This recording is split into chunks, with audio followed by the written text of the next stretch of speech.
नमस्कार दोस्तों, स्वागत है आपका साहित्य सागर में। आज के इस वीडियो में आप सुनेंगे मुंशी प्रेमचंद की कहानी तगादा। अगर आपको ये कहानी अच्छी लगती है तो वीडियो को लाइक करें और चैनल को सब्सक्राइब ज़रूर करें। तो चलिए कहानी की शुरुआत करते हैं।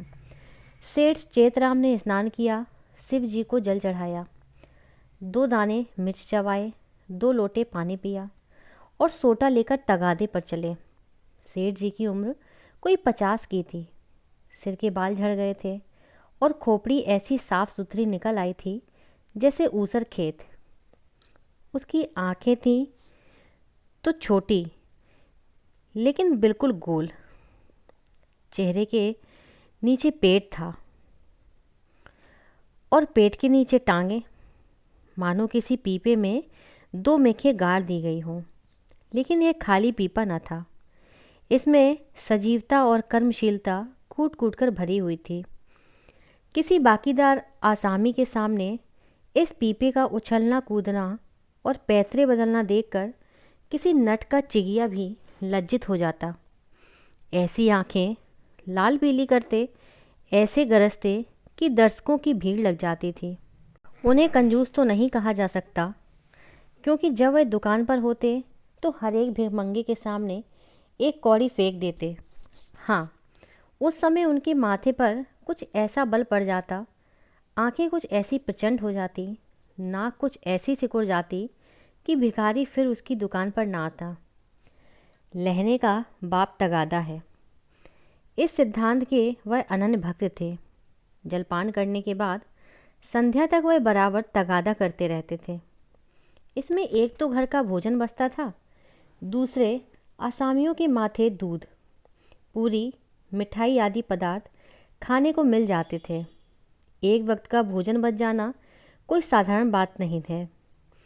एक भोजन का एक आना भी रख लें तो केवल इसी मद में उन्होंने अपने 30 वर्षों की महाजनी जीवन में कोई 800 रुपये बचा लिए थे। फिर लौटते समय दूसरी बेला के लिए भी दूध, दही, तेल, तरकारी, उपले, ईंधन मिल जाते थे। बहुधा संध्या का भोजन भी ना करना पड़ता था, इसलिए तगादे से ना चूकते थे। आसमान फटा पड़ता हो, आग बरस रही हो, आंधी आती हो, पर सेठ जी प्रकृति के अटल नियम की भांति तगादे पर जरूर निकल जाते। सेठानी ने पूछा, भोजन? सेठ जी ने गरज कर कहा, नहीं, सांझ का आने पर देखी जाएगी। सेठ जी के एक किसान पर 5 रुपये आते थे। 6 महीने से दुष्ट ने सूद ब्याज कुछ न दिया था और ना कभी कोई सौगात लेकर हाजिर हुआ था। उसका घर 3 कोस से कम न था, इसलिए सेठ जी टालते आते थे। आज उन्होंने उसी गांव चलने का निश्चय कर लिया। आज बिना दुष्ट से रुपए लिए ना मानूंगा, चाहे कितना ही रोए घिघियाए।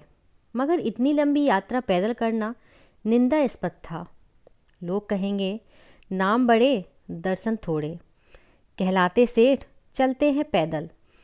इसलिए मंथर गति से इधर उधर ताकते, राहगीरों से बातें करते चले जाते थे कि लोग समझें वायु सेवन करने जा रहे हैं। सहसा एक खाली इक्का उनकी तरफ जाता हुआ मिल गया। इक्केवान ने पूछा, कहाँ लाला, कहाँ जाना है? सेठ जी ने कहा, जाना तो कहीं नहीं है, 2 परग तो और है, लेकिन आओ बैठ जाएं। इक्के वाले ने चुभती हुई आंखों से सेठ जी को देखा। सेठ जी ने भी अपनी लाल आंखों से उसे घूरा। दोनों समझ गए, आज लोहे के चने चबाने पड़ेंगे। इक्का चला। सेठ जी ने पहला वार किया, कहाँ घर है मियाँ साहब? घर कहाँ है हुजूर? जहाँ पढ़ रहूँ वहीं घर है। जब घर था तब था, अब तो बेघर है, बेदर हूँ। और सबसे बड़ी बात यह है कि बेपर हूँ। तकदीर ने पर काट लिए, लडूरा बनाकर छोड़ दिया। मेरे दादा नवाबी में चकलेदार थे। हुजूर 7 जिले के मालिक, जिसे चाहे तोप दम कर दे, फांसी पर लटका दें। निकलने के पहले लाखों की थैलियाँ नज़र चढ़ जाती थीं। नवाब साहब भाई की तरह मानते थे। एक दिन वह थे, एक दिन यह है कि हम आप लोगों की गुलामी कर रहे हैं। दिनों का फेर है। सेठ जी को हाथ मिलाते ही मालूम हो गया, पक्का फिकैत है, अखाड़ेबाज, इससे पेश पाना मुश्किल है। पर अब तो कुश्ती बध गई थी, अखाड़े में उतर पड़े थे। बोले, तो यह कहो कि बादशाही घराने के हो। यह सूरत ही गवाही दे रही है। दिनों का फेर है भाई, सब दिन बराबर नहीं जाते। हमारे यहाँ लक्ष्मी को चंचला कहते हैं, बराबर चलती रहती है। आज मेरे घर, कल तुम्हारे घर। तुम्हारे दादा ने रुपए तो खूब छोड़े होंगे। इक्के वाला कहता है, अरे सेठ, उस दौलत का कोई हिसाब न था। न जाने कितने तहखाने भरे हुए थे। बोरों में सोने चांदी के डले रखे हुए थे। जवाहरात टोकरियों से भरे पड़े थे। एक एक पत्थर 50-50 लाख का। चमक दमक ऐसी थी कि चिराग मात। मगर तकदीर भी तो कोई चीज़ है। इधर दादा का 40वां हुआ, उधर नवाबी बुर्द हुई। सारा खजाना लुट गया। छकड़ों पर लाद लाद कर लोग जवाहरात ले गए। फिर भी घर में इतना बच रहा था कि अब्बा जान ने ज़िंदगी भर ऐश किया। ऐसा ऐश किया कि क्या कोई भकुआ करेगा। 16 कहारों के सुखपाल पर निकलते थे। आगे पीछे चौबदार दौड़ते चलते थे। फिर भी मेरे गुजर भर को उन्होंने बहुत छोड़ा। अगर हिसाब किताब से रहता तो आज भला आदमी होता। लेकिन रईस का बेटा रईस ही हो तो होगा। एक बोतल चढ़ाकर बिस्तर से उठता था। रात रात भर मुजरे होते रहते थे। क्या जानता था कि एक दिन ये ठोकरें खानी पड़ेंगी। सेठ जी कहते हैं, अल्लाह मियाँ का शुक्र करो भाई कि ईमानदारी से अपने बाल बच्चों की परवरिश तो करते हो। नहीं तो हमारे तुम्हारे कितने ही भाई रात दिन कुकर्म करते रहते हैं, फिर भी दाने दाने को मोहताज रहते हैं। ईमान की सलामती चाहिए, नहीं दिन तो सभी के कट जाते हैं। दूध रोटी खाकर कटे तो क्या, सूखे चने चबाकर कटे तो क्या, बड़ी बात तो ईमान है। मुझे तो तुम्हारी सूरत देखते ही मालूम हो गया था कि नीयत के साफ सच्चे आदमी हो। बेईमानों की सूरत ही से फटकार बरसती है। इक्के वाला कहता है, सेठ जी आपने ठीक कहा कि ईमान सलामत रहे तो सब कुछ है। आप लोगों से 4 पैसे मिल जाते हैं, वही बाल बच्चों की खिला पिला कर पड़ रहता हूँ। हुजूर और इक्के वालों को देखिए तो कोई किसी मर्ज में मुब्तला है, कोई किसी मर्ज में। मैंने तौबा बोला, ऐसा काम ही क्यों करें कि मुसीबत में फंसे। बड़ा कुनवा है हुजूर, माँ है, बच्चे हैं, कई बेवाएं हैं और कमाई यही इक्का है। फिर भी अल्लाह मियाँ किसी तरह निवारे जाते हैं। सेठ जी कहते हैं, वह बड़ा कारसाज है खां साहब, तुम्हारी कमाई में हमेशा बरकत होगी। इक्के वाला, आप लोगों की मेहरबानी चाहिए। सेठ जी कहते हैं, भगवान की मेहरबानी चाहिए, तुमसे खूब भेंट हो गई। मैं इक्के वालों से बहुत घबराता हूँ, लेकिन अब मालूम हुआ अच्छे बुरे सभी जगह होते हैं। तुम्हारे जैसा सच्चा दीनदार आदमी मैंने नहीं देखा। कैसी साफ तबीयत पाई है तुमने कि वाह। सेठ जी की ये लच्छेदार बातें सुनकर इक्के वाला समझ गया कि यह महाशय परले सिरे के बैठकबाज हैं। यह सिर्फ मेरी तारीफ़ करके मुझे चकमा देना चाहते हैं। अब और किसी पहलू में अपना मतलब निकालना चाहिए। इनकी दया से तो कुछ ले मरना मुश्किल है। शायद इसमें भय से कुछ ले मरूं। बोला, मगर लाला यह न समझिए कि मैं जितना सीधा और नेक नज़र आता हूँ उतना सीधा और नेक भी हूँ। नेकों के साथ नेक हूँ, लेकिन बुरों के साथ पक्का बदमाश हूँ। यूँ कहिए आपकी जूतियाँ सीधी कर दूँ, लेकिन किराए के मामले में किसी के साथ रियायत नहीं करता। रियायत करूँ तो खाऊं क्या। सेठ जी ने समझा था इक्के वाले को हत्थे पर चढ़ा लिया, अब यात्रा निर्विघ्न और निशुल्क समाप्त हो जाएगी। लेकिन यह आलाप सुना तो कान खड़े हुए। बोले, भाई रुपए पैसे के मामले में मैं भी किसी से रियायत नहीं करता, लेकिन कभी कभी जब यार दोस्तों का मामला आ पड़ता है तो झक मारकर दबना ही पड़ता है। तुम्हें भी कभी कभी बल खाना ही पड़ता होगा। दोस्तों से बेमुरौवती तो नहीं की जाती। इक्के वाले ने रूखेपन से कहा, मैं किसी के साथ मुरौवत नहीं करता। मुरौवत का सबक तो उस्ताद ने पढ़ाया ही नहीं। एक ही चंचुल हूँ। मजाल क्या कि कोई पैसा दबा ले। घरवाली तक को तो मैं एक पैसा देता नहीं, दूसरों की बात ही क्या। और इक्के वाले अपने महाजन की खुशामद करते हैं, उसके दरवाजे पर खड़े रहते हैं। यहाँ महाजनों को भी धता बताता हूँ, सब मेरे नाम को रोते हैं। रुपए लिए और साफ डकार गया। देखें अब कैसे वसूल करते हो बच्चा। नालिश करो, घर में क्या धरा है जो ले लोगे।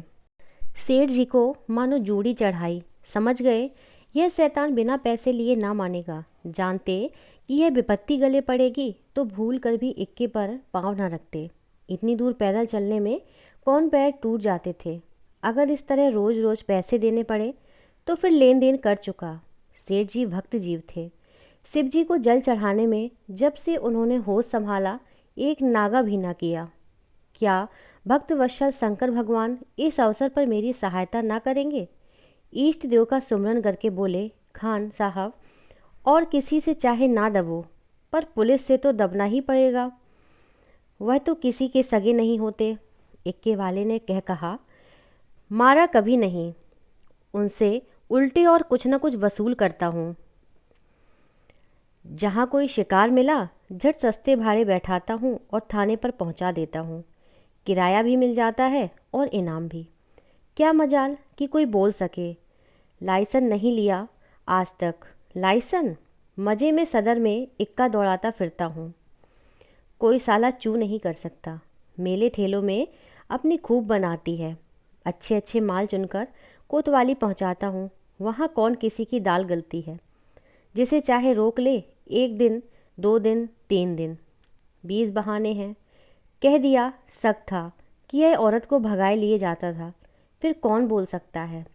साहब भी छोड़ना चाहें तो नहीं छोड़ सकते। मुझे सीधा ना समझिएगा, एक ही हरामी हूँ। सवारियों से पहले किराया तय नहीं करता। ठिकाने पर पहुंचकर 1 के 2 लेता हूँ। जरा भी ची चपड़ किया तो आस्तीन चढ़ा पैतरे बदलकर खड़ा हो जाता हूँ। फिर कौन है जो सामने ठहर सके। सेठ जी को रोमांच हो आया। हाथ में एक सोटा तो था, पर उसका व्यवहार करने की शक्ति का उनमें अभाव था।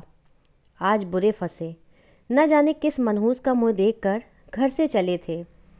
कहीं यह दुष्ट उलझ पड़े तो 10-5 दिन हल्दी सोट पीना पड़े। अब से भी कुशल है, यहाँ उतर जाऊं, जो बच जाए वही सही। भीगी बिल्ली बनकर बोले, अच्छा अब रोक लो खान साहब, मेरा गांव आ गया। बोलो तुम्हें क्या दे दूं। इक्के वाले ने घोड़ी को एक चाबुक और लगाया और निर्दयता से बोला, मजूरी सोच लो भाई। तुमको ना बैठाया होता तो 3 सवारियां बैठा लेता। तीनों 4-4 आने भी देते तो 12 आने हो जाते। तुम 8 ही आने दे दो। सेठ जी की बधिया बैठ गई। इतनी बड़ी रकम उन्होंने उम्र भर इस मद में नहीं खर्च की थी। इतनी सी दूर के लिए इतना किराया वह किसी तरह ना दे सकते थे। मनुष्य के जीवन में एक ऐसा अवसर भी आता है जब परिणाम की उसे चिंता नहीं रहती। सेठ जी के जीवन में यह ऐसा ही अवसर था। अगर आने 2 आने की बात होती तो खून का घूंट पीकर दे देते, लेकिन 8 आने के लिए कि जिसका द्विगुण एक कलदार होता है। अगर तू मैं ही नहीं हाथापाई भी की नौबत आ जाए तो वह करने को तैयार थे। यह निश्चय करके वह दृढ़ता के साथ बैठे रहे। सहसा सड़क के किनारे एक झोपड़ा नजर आया। इक्का रुक गया। सेठ जी उतर पड़े और कमर से एक दुअन्नी निकालकर इक्केवान की ओर बढ़ाई। इक्केवान ने सेठ जी के तेवर देखे तो समझ गया ताव बिगड़ गया। चाशनी कड़ी होकर कठोर हो गई। अब यह दांतों से लड़ेगी। इसे चुबल कर ही मिठास कर आनंद लिया जा सकता है। नम्रता से बोला, मेरी ओर से इसकी रेवड़ियाँ लेकर बाल बच्चों को खिला दीजिएगा। अल्लाह आपको सलामत रखे। सेठ जी ने एक आना और निकाला और बोले, बस अब जवान न हिलाना, एक कौड़ी भी बेसी ना दूंगा। इक्का वाला, नहीं मालिक, आप ही ऐसा कहेंगे तो हम गरीबों के बाल बच्चे कहाँ से पलेंगे। हम लोग भी आदमी पहचानते हैं हुजूर। इतने में झोपड़ी में से एक स्त्री गुलाबी साड़ी पहने पान चबाती हुई निकल आई और बोली, आज बड़ी देर लगाई। एकाएक सेठ जी को देखकर, अच्छा, आज लाला जी तुम्हारे इक्के पर थे? फिर आज तुम्हारा मिजाज काहे को मिलेगा? एक चेहरे साही तो मिली ही होगी, इधर बढ़ा दो सीधे से। यह कहकर वह सेठ जी के समीप आकर बोली, आराम से चरपहिया पर बैठो लाला। बड़े भाग थे कि आज सवेरे सवेरे आपके दर्शन हुए। उसके वस्त्र मंद मंद महक रहे थे। सेठ जी का दिमाग ताज़ा हो गया। उसकी ओर कनखियों से देखा। औरत चंचल, बांकी, कटीली, तेज तर्रार थी। सेठानी जी की मूर्ति आंखों के सामने आ गई। भद्दी, थल थल, पिल पिल, पैरों में बेवाएं फटी हुई, कपड़ों से दुर्गंध उड़ती हुई। सेठ जी नाम मात्र को भी रसिक न थे, पर इस समय आंखों से हार गए। आंखों को उधर से हटाने की चेष्टा करके चारपाई पर बैठ गए। अभी कोस भर की मंजिल बाकी है, इसका ख्याल ही न रहा। स्त्री एक छोटी सी पंखिया उठा लाई और सेठ जी को झलने लगी। हाथ की प्रत्येक गति के साथ सुगंधा का एक झोंका आकर सेठ जी को उन्मत्त करने लगा। सेठ जी ने जीवन में ऐसा उल्लास कभी अनुभव न किया था। उन्हें प्रायः सभी घृणा की दृष्टि से देखते थे। चूल्हा मस्त हो गया, उसके हाथ से पंखिया छीन लेनी चाहिए। तुम्हें कष्ट हो रहा है, आओ मैं झल लूँ। यह कैसी बात है लाला जी, आप हमारे दरवाजे पर आए हैं, क्या इतनी खातिर भी ना करने दीजिएगा? और हम किस लायक हैं? इधर कहीं दूर जाना है? अब तो बहुत देर हो गई, कहाँ जाइएगा? सेठ जी ने पापी आंखों को फेर कर और पापी मन को दबा कर कहा, यहाँ से थोड़ी दूर पर एक गांव है, वहीं जाना है। सांझ को इधर ही से लौटूंगा। सुंदरी ने प्रसन्न होकर कहा, तो फिर आज यहीं रहिएगा। सांझ को फिर कहाँ जाइएगा? एक दिन घर के बाहर ही हवा खाइए, फिर ना जाने कब मुलाकात होगी। इक्के वाले ने आकर सेठ जी के कान में कहा, पैसे निकालिए तो दाने चारे का इंतजाम करूं। सेठ जी ने चुपके से अठन्नी निकाल कर दे दी। इक्के वाले ने फिर पूछा, आपके लिए कुछ मिठाई लेता हूँ? यहाँ आपके लायक मिठाई तो क्या मिलेगी, हाँ मुँह मीठा हो जाएगा।